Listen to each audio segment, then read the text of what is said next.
Hi Year 5, today we're going to look at the battle sequence language in Beowulf. We're going to see what we can identify from the printed out version of the story. Looking for the power of three, the hyphenated adjectives, varied sentence structure, and we're going to have a look at authorial intent and discuss what that means. Let's start by reading it through. We're not going to do the whole of the story, obviously. We're just going to look at the battle scene. Rage racked, on the wreckage bent, Grendel ripped open the iron-studded doors. They were no hindrance to him. He scanned the dark hall through fire-blazing eyes, saw the slumbering thanes, still drowsy in sleep, the solitary, startled sentry, the whole war band rejoicing in the prospect of another flesh feast. This vile and vengeful creature laughed out loud at his good fortune. He would tear each and every one of them to pieces, stain Heorot's floor once more with the lifeblood. A night of gore and gluttonous pleasure lay ahead of him, or so it seemed. And so it began too, as he snatched up the first Geatish sentry he saw, Handisco he was called, and simply tore him apart, bolting his flesh in great gobbets, gnawing and gnashing on his bones, stripping the meat and sucking the veins, until in moments nothing of the poor helpless man was left, not a hair on his head, not a hand, not a foot, not even a nail. That was just the beginning of him, he thought. On to his next victim he pounced at once, reaching out to grab him with his killing claws, and now he was met with a grip of steel, a grip harder, tighter than he had ever known, that seized him, held him fast by the arm.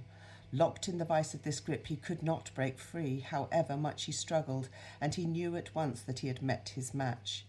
Filled with sudden fear, the monster struggled again to unloose this fist, yearning only now to be away from Heorot and home again in the safety of his lair. Vainly he tried to pull away, but Beowulf's fingers fastened harder, still in an ever-tightening grip around the callous killer's arm. How Grendel longed to get out, to escape the forest and the fens, but no power on this earth could force Beowulf to release his grip. Now Grendel knew, this merciless, murderous ogre, that he should never have come this night, that his death was coming, and that, despite all his efforts to tear himself away, there was nothing he could do to prevent it. No way he could save himself. Fear of this death drove him mad with anger, and anger only made him stronger. He would fight to the death to save himself. He would never give in. It was amazing that the great hall of Heorot was not split asunder that night, so ferocious was the wrestling between these two giants. Locked together in this deadly embrace, they reeled and writhed about in the mead hall, so that all the Danes outside could hear a dreadful cacophony of crashing and crying resounding through Heorot. Gold-work trappings and iron braces, all well made and sturdy, simply snapped and buckled as the two of them in deadly earnest wrestled and grappled and struggled with one another. There was no ground given in this terrible fight, nor mercy either, so they fought on. This Grendel, now fear-soaked, his strength failing him, and brave Beowulf, fist still clenched around the monster's arm, and knowing that he only had to cling on and not to let go, to banish to hell for ever this damned one, God's and his own worst enemy. Clearly outside they heard the monster's demon scream, his hideous howling screech. The sound of it chilled every listener to the bone, yet hope gladdened them too, for these they knew were not human cries, but rather the strident sobbing of the beast in agony and terror. Seeing Grendel thus pinioned by the Geatish hero and tortured and weakened by his pain, Beowulf's companions in arms drew their swords and sprang now to his side to help him in his fight, to finish it if they could, this murderer's wretched life. They were not to know, Beowulf's battle friends, that no man-made sword nor steel could pierce this cruel creature's enchanted hide. Only naked strength could end this unnatural life. Grendel understood this, and he knew he was weakening, that his end must be near. He could think of no way to escape. Great-hearted Beowulf, sensing his sagging strength, had him still by the arm, twisted it and turned it until the shoulder muscles split apart, the tendons snapped, the bone joints burst, and Grendel's arm was ripped and wrenched, bleeding from his body. There we are. Pretty gruesome stuff, isn't it? Although I have to say it's quite fun. Okay, so battle scenes. I thought what we'd try and look for first, I had a look at this and I thought what we're going to look for. Let's look for the power of three. What do I mean by the power of three? Well, in this story, it's more than the power of 3. There's the power of 7, 8, 9, 10 sometimes. It's when you continue to say something again and again in a different way, and that way it enforces it and hardens it and makes it more clear, builds the image within your mind. Okay, so should we see what we've got there? So let's have another. Right, let's have a look. What have we got here? Ah, beautiful bit down here. So what colour have I got? I've got my orange. So we're going to have a look at this. We're going to look for the, if you look down at this bottom bit, so we've got bolting his flesh. So he tore him apart. Whoopsie daisy. Bolting his flesh and gnawing and gnashing. So we've got all of this. And oh, more, look, stripping and sucking the veins. Okay, until there was nothing left. And then we've got another power of 3. So we've got not a hair on his head, not a hand, not a foot, not even a nail. So there, we've got 4. So on this first one, what we've got, we're talking about he's describing the actions here. So he tore him apart, 1, bolted his flesh, 2, gnawed, gnashed, 4, 1, 2, 3, 4. Stripped the meat, 5, sucked the veins, 6. So that's pretty powerful stuff. So that's doubling the power of 3. And here we've got another one. When we're looking about what was left, again, to really build the image of this poor chap who's nothing left of him. So there's nothing left of him, not a hair on his head, not a hand, not a foot, not even a nail. So there are loads and loads of examples of this throughout the story. So we'll stop there with looking for those. But do you get the idea? What we're doing is looking at the sentences and how many times has it been repeated, the action or the intent, the authorial intent, what the author wants to happen, what he wants to create in your mind. Okay, so you could look through. So one of your first tasks could be to look through this, because obviously you'll have all of this stuff sent through to you, so you can look at it on your screens or print it out, whatever you want to do. And then you can identify some more power of 3s or 4s or 5s. The next thing I thought we could look at were the hyphenated adjectives. So that's adjectives with a hyphen in the middle, linking them together. I'm going to go for pink for this one. So there's absolutely loads of these. So let's have a look. I can scan down this page and I can't see any on this one, but I know that they're coming. Right, where are we? The lovely thing about a hyphen, you can spot it once we get there.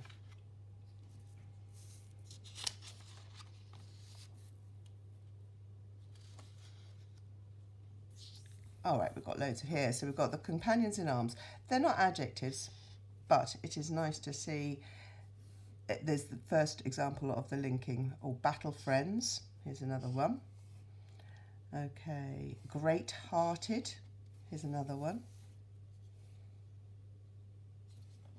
Okay, so those are the first ones that I can see on here. But there's an awful lot in this story. Oh, we've got, Mead Hall. Where else have we got any? Let's have a look. Can I see any there? Oh, yeah, look. We've got, here, if we look at this one here, can you see we've got fire blazing eyes. And we've got warband, we've got flesh feast. Ooh, that's a goodie. What else can we see with flesh feast? What do you think, what are you looking for? I can see alliteration. There's a lot of alliteration in here, which is really powerful again, because it makes the writing almost poetic. It's when we were doing the Tear Thief, we looked at the poetry in the story, because remember it was supposed to be read to people, and when you read these stories out, when you've got these hyphenated adjectives, it makes it, and the alliteration, it makes it like poetry, better sound. You can hear it better than you can read it. You hear the words in your mind. Okay, so got those. Now, varied sentence structures. These are very long, complex sentences in the main, aren't they? So we've got these huge ones. Rage racked, on wreckage bent, Grendel ripped open the iron-studded doors. There were no hindrance to him. Okay? And we've got here the hyphen, or the dash this time rather, to separate the clauses. Okay? So you've got this multi-clausal sentence. And then what else have we got? Okay. Again, when he's going on to describe what's going on within the story here, he would tear each and every one of them to pieces, stain Heorot's floor once more with lifeblood. It's actually building on the picture, building on the story. So rather than just putting a full stop in the middle and cutting it off, it builds and it builds and it builds, so it builds the image in your mind. Okay, so we've talked about before at school the fact that sometimes a one-word sentence is actually more powerful than a multi-clausal one. Okay, though you can just have a really short sentence. It's difficult to recognise. I haven't seen many short sentences within this, but we could just have, when we're recreating it, we could definitely put some in, and I think they would be really powerful to put in. Okay, right, so what our intention is now is we're going to, so what is the authorial intent? Let's look to this first. What is the author trying to do? He's trying to create the image of the battle scene. Is he wanting us to find it funny? No, he is not. The language that has been used is vile, isn't it? We're supposed to be frightened. We're supposed to be worried for the hero. We're supposed to want the hero to win. But also, I can't help it. You can't help but feel a little bit upset for Grendel, knowing that he's going to die. He has to fight this whole battle knowing that he's going to die. So I do think there's a tiny drop of empathy in there where we think, oh gosh, this poor creature is going to die, even though he is a murderous person and has killed many. They can't help but worry about that. Okay, so we had all of those powers of three. We found the hyphenated adjectives. We found the varied sentence structure. What we really found with these huge multi-clausal sentences, but I feel that you could add in just a one-word sentence. For example, you could just have defiant.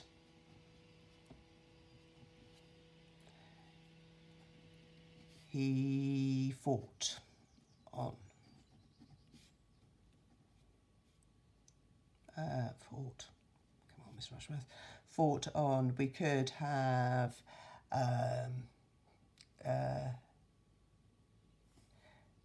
dead at the end. Just have dead. ... Okay, you could have well, I'm not going to go on because I want you actually to create some ideas of your own, but I would like you to find for me your own powers of three that you could have in there. Think of all the words that you could use. If you look in the file, you'll see that there is some from the Descriptosaurus with some different languages, different words that you could use to describe monsters. So how will we describe this monster? Think of all the lovely words that we come up with in class and we pop up on the working wall. What does he look like to you? What do you think he smells like? What does he sound like? So words like slobbering, or howling, or dribbling. We could have loads of words like that, couldn't we? You know, you're fierce, fearless, ferocious. Ooh, what have I done there? I've got a bit of alliteration going on. Okay, so just write yourself down loads and loads of words that could describe the actions and the appearance and the smell and the emotions of the scene, okay? Because you could easily put these within a sentence, couldn't you? Slobbering, howling, dribbling, Grendel crawled towards the door, okay?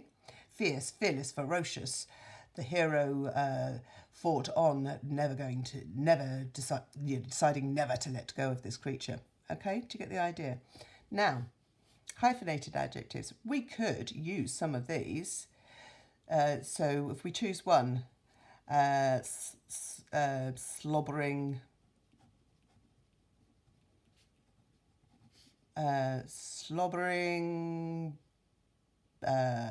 blood. Slobbering blood, howling, oh, what should we say? Howling. Anybody got any ideas? Oh, I hate not having you in the classroom when you'd all be putting your hand up. Howling, mouthed. Okay. Choose loads of different ones. You could use dribbling fierce. That was a weird one, wasn't it? You could have all sorts of words, so you just got to link them together, give them a hyphen in the middle. Varied sentence structure, we've just talked about that. How about using, what I would like you to do is use some of the words that you've created for your power of 3 or more. I'm going to write or more now. Have a look at the hyphenated adjectives you've created for this battle scene.